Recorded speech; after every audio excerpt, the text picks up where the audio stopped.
السلام عليكم. قنوات نوادر أغانينا الجميلة. أنا هجيب لكم أغنية النهاردة، هي مش نادرة بس أغنية حلوة أوي لعمرو دياب، بتاعت حبينا. حبينا يا بوي، حبينا ومش بإيدينا. أغنية حبينا دي كانت زمان بتتغنى في الأفراح كتير أوي، الناس كانت بتغنيها في المناسبات الجميلة، مثلا الخطوبة، في الشبكة، في الرحلات، خصوصا في الرحلات. هي الأغنية الريتم جميل أوي بتاعها يا جماعة، يعني مقسوم عالي جدا. توزيع حميد الشاعري، أغنية حبينا. كلمات الشاعر الجميل الله يرحمه رفعت الصريف، شاعر برضك يعني مظلوم مفيش حد بيتكلم عنه، شاعر رفعت الصريف. هي الأغنية روعة بصراحة وكلمات جميلة. حبينا دي من ألبوم شوقنا سنة 89. هنشوف كده ونسمعها، وأنا منزل لكم برضك يعني نسخة جميلة شوية. أنا مش لاقي نسخ حلوة على فكرة دي، بس هنجرب كده النسخة ديت مع بعض. أغنية حبينا يا بوي، حبينا ومش بإيدينا.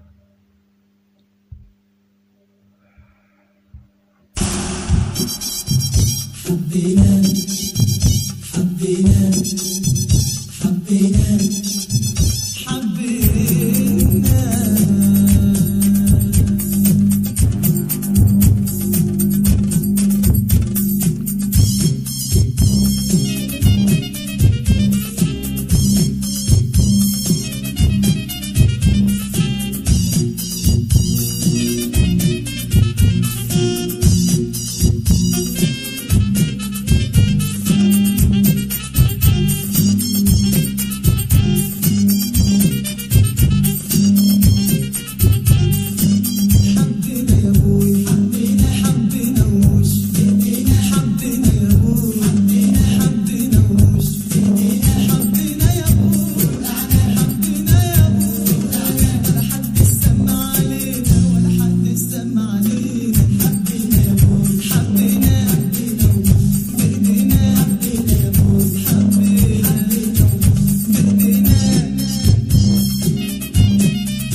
رياض الهمشري، المطرب الملحن الجميل الله يرحمه رياض الهمشري.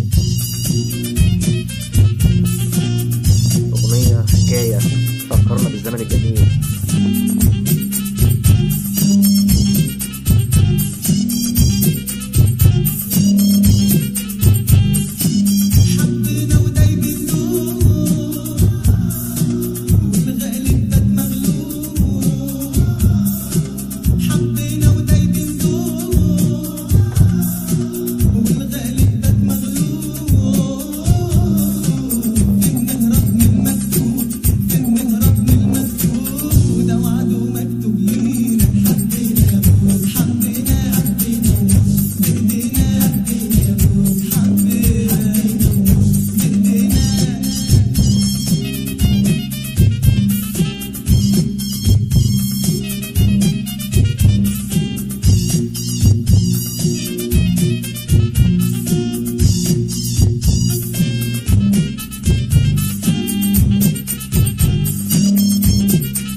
بلدي بتاع حميد الشاعري.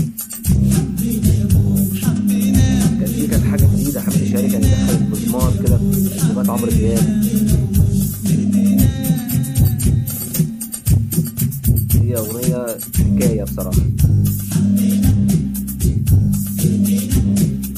شوية مرسوم كده على بلدي على صعيدي، وحميد الشاعري كان أستاذ في الأغنية دي.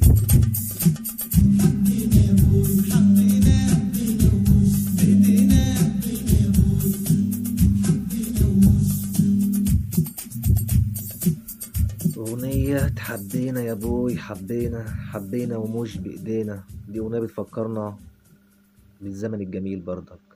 أغنية كنا بنشغلها وفيها باصات عالية وتربلات، توزيع حميد الشاعري جميل جدا، والأغنية كلمات حلوة، كلمات برضك الشاعر رفعت الصريف. ألحان مين؟ رياض الهمشري الله يرحمه. الناس كلها الجميلة دي بتروح هوا سريعة، مفتقدين ناس افتقدناهم، رياض الهمشري ورفعت الصريف وعزة الجندي. ربنا يرحم الجميع يا جماعة. الأغنية ديت يعني أنا أول ما سمعتها بصراحة أنا اشتريت الألبوم ب2 جنيه سنة 90. الألبوم ده اشتريته سنة 90. ازاي احنا كنا بنكون صغير، كان عندي 11 سنة 12 سنة كده مثلا، كنا بنشتريه، كنا عارفين الأغاني وبنسمع وعارفين فاهمين المعاني كمان. يلا كان في حكاية للشريط دوت بإذن الله في حلقة جاية. في حلقة جاية هنتكلم حكاية ألبوم شوقنا. الألبوم شوقنا ده جميل جدا. احنا كنا مع بعض وبنسمع الأغاني والذكريات، وهنجيب حاجة حلوة. اسمعوا الأغنية نسخة حلوة برضك يعني. السلام عليكم.